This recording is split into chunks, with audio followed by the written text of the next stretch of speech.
Olá para quem nos acompanha em mais um mergulho profundo. Hoje a nossa exploração vai direto ao coração de uma das questões mais imensas e complexas da nossa existência. A gigantesca desigualdade de riqueza e poder no mundo moderno, né? Exato. Porque, para quem observa o mapa global hoje, é impossível não notar que certas regiões detêm muito mais recursos, tecnologia e influência política do que outras. Mas qual é a raiz exata de tudo isso, sabe? E para desvendar esse mistério, a gente trouxe uma fonte fenomenal para o centro da nossa mesa de discussão. Trechos fundamentais do aclamado livro Armas, Germes e Aço, do renomado biólogo e geógrafo Jared Diamond. É um material verdadeiramente transformador. E a missão da nossa análise de hoje é propor uma viagem radical no tempo. Nós vamos voltar até o ano de 11.000 a.C. Isso mesmo. E o motivo para essa viagem é entender como o ambiente geográfico, a geografia física em si, ditou o rumo absoluto das sociedades humanas, de uma forma que a biologia jamais faria. Com certeza. Para quem deseja compreender os padrões mais amplos e profundos da história mundial, focar nesse período é o atalho perfeito. Não estamos falando de um mero acaso, mas de uma teia de eventos ambientais que definiu a balança de poder nos milênios seguintes. Certo. Vamos desempacotar isso. Porque o ponto de partida de toda essa tese monumental não aconteceu em um laboratório altamente equipado ou em uma escavação arqueológica cheia de poeira. Aconteceu durante uma simples caminhada na praia. Uma caminhada em 1972, na ilha tropical de Nova Guiné. Isso. O autor estava lá focado em estudar pássaros locais. E lá ele encontrou Yali, um político local extremamente carismático, com uma curiosidade que parecia não ter fim. Uma figura incrível. E, enquanto eles caminhavam, Yali fez uma pergunta que é direto na ferida. Uma dúvida que mudaria para sempre a forma de enxergar a história humana. Ele perguntou basicamente o seguinte: por que os brancos produziram tanto cargo, referindo-se a bens materiais como machados de aço, roupas fabricadas, remédios, e trouxeram tudo isso para Nova Guiné? Enquanto os nativos negros produziram tão pouco cargo próprio? Exatamente essa foi a pergunta. Essa pergunta do Yali é brilhante porque vai muito além daquela ilha. O que é fascinante aqui é que ela pode ser expandida para o mundo todo, seja no ano de 1500 ou no nosso cenário contemporâneo. A verdadeira questão que pulsa por trás dessa dúvida é por que foram os europeus e eurasianos que cruzaram oceanos. Sim, para conquistar, subjugar ou exterminar os nativos americanos, os africanos e os aborígenes australianos. E não o oposto. Exato. É muito comum olhar para as brutais desigualdades do mundo atual e aceitar aquelas explicações rasas ou, pior ainda, preconceituosas. Entender a verdadeira causa estrutural dessas disparidades é o primeiro passo para enxergar o mundo de uma forma mais madura e bem informada. E para chegar nessa causa estrutural, a gente precisa primeiro implodir o mito mais persistente e perigoso de todos: a ideia de que existem diferenças genéticas, biológicas ou de inteligência inata entre os povos. O maior de todos os mitos. Sim, aquela suposição de que as sociedades industrializadas chegaram ao topo porque seus povos eram geneticamente mais, entre aspas, capazes. O livro ataca isso de frente, não é? Ataca e desmonta completamente. Com base em décadas convivendo com os nativos da Nova Guiné, a constatação do autor é de que eles podem, na verdade, ser funcionalmente mais inteligentes e mais alertas do que os ocidentais médios. Uau, isso vira o jogo. Gira totalmente. E existem dois motivos evolutivos para isso que fazem muito sentido. Primeiro, a gente precisa olhar para a seleção natural. Na Europa, densamente povoada de séculos atrás, epidemias dizimaram populações inteiras independentemente da inteligência da pessoa. Sobreviver à varíola, por exemplo, dependia inteiramente da química do corpo, da genética imunológica. Alguém com sangue do tipo B ou O talvez tivesse mais resistência a certas doenças. Perfeito. A inteligência simplesmente não salvava ninguém de um vírus invisível. Deixa eu ver se eu entendi a proporção disso. Então, basicamente, sobreviver na Europa medieval era como jogar na loteria biológica com o sistema imunológico, enquanto sobreviver na antiga Nova Guiné era um teste diário de astúcia. É bem por aí. Um gênio na Europa ainda morreria de peste bubônica, mas um gênio na Nova Guiné conseguiria evitar uma emboscada tribal. Essa é a analogia perfeita. Na Nova Guiné, a densidade populacional era baixíssima. Então não havia essas epidemias em massa. As mortes ocorriam por guerras tribais, assassinatos ou acidentes na floresta densa. Entendi. Nessas situações mortais de pura sobrevivência física e social, as pessoas mais espertas, atentas e inteligentes tinham consideravelmente mais chances de escapar, sobreviver e passar seus genes adiante. A seleção natural para a inteligência e a percepção do ambiente foi muito mais implacável lá do que nas cidades europeias. Faz todo sentido. E ainda tem um segundo ponto que o material levanta sobre o estímulo na infância que é bem provocativo. Se a gente pensar no ambiente de uma criança ocidental média, de acordo com os dados apresentados, elas passam horas e horas sendo entretidas de forma totalmente passiva. Bastante passiva, sim. Estamos falando de 7 horas por dia na frente da televisão, ou hoje em dia, de telas de tablets. Enquanto isso, as crianças da Nova Guiné são altamente ativas, estão constantemente engajadas com outras crianças e adultos, explorando a floresta e resolvendo problemas reais o tempo todo. O estímulo mental no desenvolvimento infantil acaba sendo muito superior. Sem dúvida. Fica claro que a resposta para a desigualdade global definitivamente não é a biologia. E o livro também aproveita para derrubar outros mitos clássicos. Ah, o do clima frio, certo. Isso mesmo. Diziam por muito tempo que o clima frio da Europa estimulava a inventividade porque as pessoas precisavam construir abrigos complexos para não morrer congeladas. Mas a história mostra que os europeus do norte não inventaram a agricultura ou a escrita. Eles herdaram tudo isso dos povos do sul da Mesopotâmia. Sem contar que civilizações brilhantes e complexas como a dos maias prosperaram em pleno clima tropical. E aquele velho mito dos vales de rios. A ideia que a gente aprende na escola de que a necessidade de irrigação complexa foi o que gerou sociedades avançadas e governos centrais. Errado também. A arqueologia moderna mostra que a centralização política nasceu nas áreas montanhosas e só depois de consolidada é que gerou sistemas amplos e complexos de irrigação lá embaixo, nos vales. Quer dizer que não foi a irrigação que criou o Estado? Não, foi o Estado já formado que organizou a irrigação. E se conectarmos isso a um cenário maior, chegamos à grande tese que sustenta toda essa análise. Se as respostas não estão na genética humana, nem nos rios, nem no frio estimulante, onde elas estão? Estão puramente nos ambientes geográficos e ecológicos em que esses povos se encontravam. E para entender como a geografia jogou os dados da história, precisamos fazer uma viagem no tempo para encontrar a verdadeira linha de partida da nossa espécie. Exatamente. Adoro uma viagem no tempo. Voltando à fita, começamos cerca de 7 milhões de anos atrás na África, onde a linhagem humana se separou dos ancestrais dos gorilas e chimpanzés. Milênios passam, o Homo erectus é o primeiro a sair da África.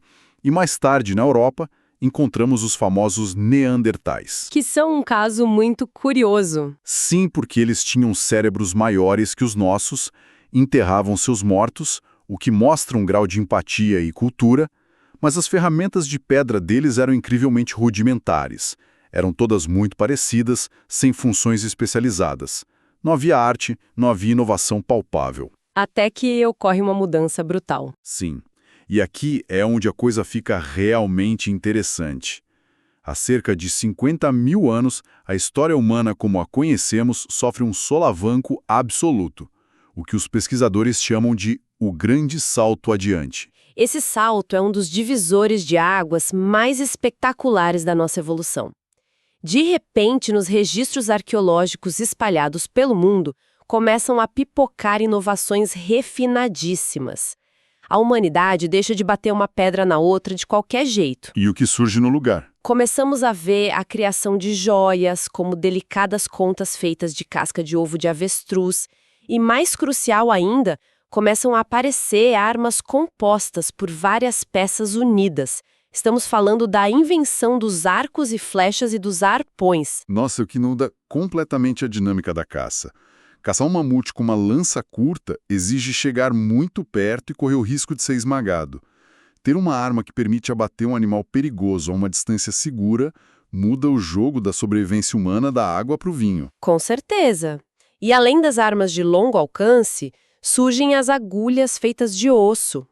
Um detalhe aparentemente pequeno, mas que teve um impacto colossal, pois permitiu costurar roupas justas para enfrentar o frio extremo e, claro, a explosão da arte complexa, como as pinturas deslumbrantes de bois e cavalos que ainda hoje adornam as cavernas de Lascaux, na França. A mente humana parece ter repentinamente despertado de um longo sono. Mas a grande dúvida que fica é: por que esse despertar aconteceu de uma hora para outra? O que virou a chave biológica ou social dos nossos ancestrais? Isso levanta uma questão importantíssima, que ainda gera debates acalorados entre os biólogos e antropólogos. Anatomicamente, uma teoria forte é que ocorreu a perfeição final da nossa caixa de voz, o que permitiu, pela primeira vez, a articulação de uma linguagem rica e complexa. Fascinante. Com palavras precisas, vem a capacidade de compartilhar ideias detalhadas, planejar caçadas em grupo e inovar coletivamente. Outra teoria aponta para uma reorganização sutil, mas profunda, na estrutura interna do cérebro, otimizando as conexões sem necessariamente aumentar o tamanho do crânio. Fosse a voz ou a fiação neural, o fato é que os humanos modernos de repente tinham uma vantagem formidável. E com esse novo cérebro operando em capacidade máxima, a humanidade começou a interagir de forma diferente com a geografia ao seu redor, o que nos leva a olhar para como essa vantagem se traduziu na prática. A expansão pelo mundo. Exato. Vemos então a primeira grande expansão marítima da nossa história. Entre 40 mil e 30 mil anos atrás, esses humanos modernos realizaram um feito que beira o impossível. Chegaram à Austrália e à Nova Guiné, que na época formavam uma única imensa massa de terra. Mesmo com o nível do mar mais baixo durante as eras glaciais, eles ainda tiveram que cruzar dezenas de quilômetros de mar aberto a partir da Ásia. Uma travessia completamente cega. Sim, a Austrália estava além da linha do horizonte, não dava para ver a terra do outro lado.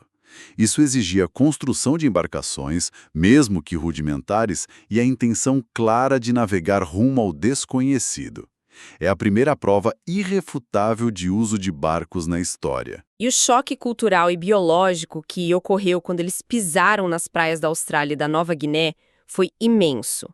Eles encontraram um mundo isolado, quase alienígena. O ecossistema era dominado pela megafauna australiana. Havia cangurus gigantes, animais herbívoros chamados de protodontes, que lembravam rinocerontes, mas tinham o tamanho e o peso de vacas. Meu Deus, parece cenário de filme de ficção. E tinha avestruzes enormes e predadores assustadores, como um lagarto que pesava mais de 1 tonelada. Mas então, logo após a chegada dos humanos, o registro fóssil mostra que quase todos esses gigantes simplesmente desapareceram do mapa. Foram extintos num piscar de olhos, em termos geológicos. Espera, vamos tentar entender a mecânica disso. Por que eles sumiram tão rápido? Teria a ver com a diferença de como os animais da África e da Austrália evoluíram. Porque na África, os animais cresceram junto com os nossos ancestrais por milhões de anos. Conforme os humanos ficavam mais espertos e criavam armas, os leões e elefantes africanos desenvolveram o instinto de manter distância. Foi uma corrida armamentista. Mas a megafauna australiana não teve esse tempo de adaptação, certo? Eles nunca tinham visto um caçador bípede. Exatamente o ponto. Os animais da Austrália não tinham o instinto do medo em relação aos humanos. E, de repente, eles encaram um caçador moderno, ágil, altamente coordenado, conversando entre si e equipado com armas de projéteis. A falta de medo foi a sentença de morte deles. É o mesmo trágico destino que vimos milênios depois, com aves como o dodô nas Ilhas Maurício.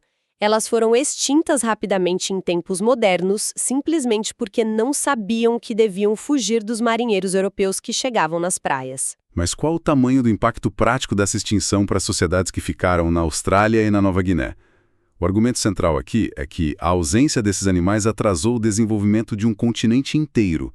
Como essa matemática funciona no longo prazo? O impacto é devastador e afeta todas as engrenagens da civilização. Ao extinguir toda a sua megafauna, os nativos dessa região ficaram sem nenhum grande mamífero selvagem que pudesse vir a ser domesticado no futuro. Pense no papel dos animais de grande porte no desenvolvimento eurasiático. Cavalos, vacas, bois e camelos forneceram a força muscular bruta necessária para puxar arados pesados, revolucionando a agricultura. Eles forneciam esterco, que é o melhor fertilizante natural para as plantações. Eles serviam como transporte terrestre rápido e montaria para a guerra. A vantagem é incontestável. E, além disso, viver perto de vacas e porcos fez com que os eurasiáticos desenvolvessem imunidade a doenças terríveis originadas de animais, os famosos germes do título do livro. Os aborígenes australianos ficaram sem força muscular, sem fertilizante extra, sem cavalaria e sem essa imunidade biológica por pura fatalidade de sua colonização precoce. É incrível como a ausência de um boi ou de um cavalo muda o destino de milhões de pessoas. E para ver como a geografia continua ditando as regras, vamos avançar um pouco na linha do tempo e mudar para um clima de extremo oposto. Para o gelo da Sibéria. Isso. Há cerca de 20 mil anos, finalmente conseguimos sobreviver ao frio implacável da Sibéria. Vale ressaltar aquelas agulhas de osso que mencionamos antes no grande salto adiante. Sem roupas pesadas muito bem costuradas e sem a tecnologia para construir abrigos complexos e aquecidos, era impossível sobreviver no gelo siberiano. E essas inovações foram a chave. Foram, porque permitiram que os humanos ocupassem a região e eventualmente cruzassem a ponte de terra de Bering, alcançando o Alasca. As Américas foram o último grande pedaço de terra habitável a ser ocupado. E a dispersão humana pelas Américas a partir do Alasca foi um evento espetacularmente rápido. Por volta de 14 mil anos antes de Cristo, as imensas geleiras começaram a derreter levemente, abrindo um corredor livre de gelo que ia do Alasca até as grandes planícies da América do Norte, perto de onde hoje fica a cidade de Edmonton, no Canadá. Esse corredor funcionou como uma rodovia pré-histórica, destravando o continente inteiro. A famosa porta de entrada. Logo em seguida, por volta de 11 mil anos antes de Cristo, vemos a explosão da chamada cultura Clovis, conhecida por suas pontas de lança de pedra perfeitamente lascadas.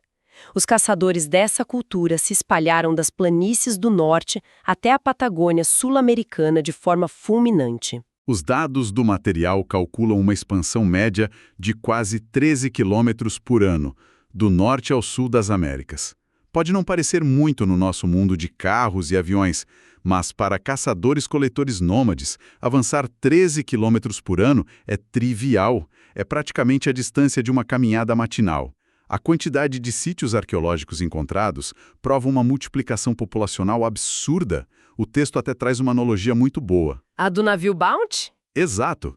Se observarmos as taxas de crescimento quando humanos modernos encontram terras totalmente virgens e cheias de comida, como o caso documentado dos amotinados do navio britânico Bounty, que povoaram uma ilha deserta no Pacífico e se multiplicaram rapidamente, não é nenhuma surpresa que os descendentes de um pequeno grupo de pioneiros pudessem preencher as Américas inteiras com cerca de 10 milhões de pessoas em apenas um milênio. O problema é que com essa velocidade fulminante de expansão humana, a trágica história que vimos na Austrália se repetiu nas Américas de forma implacável.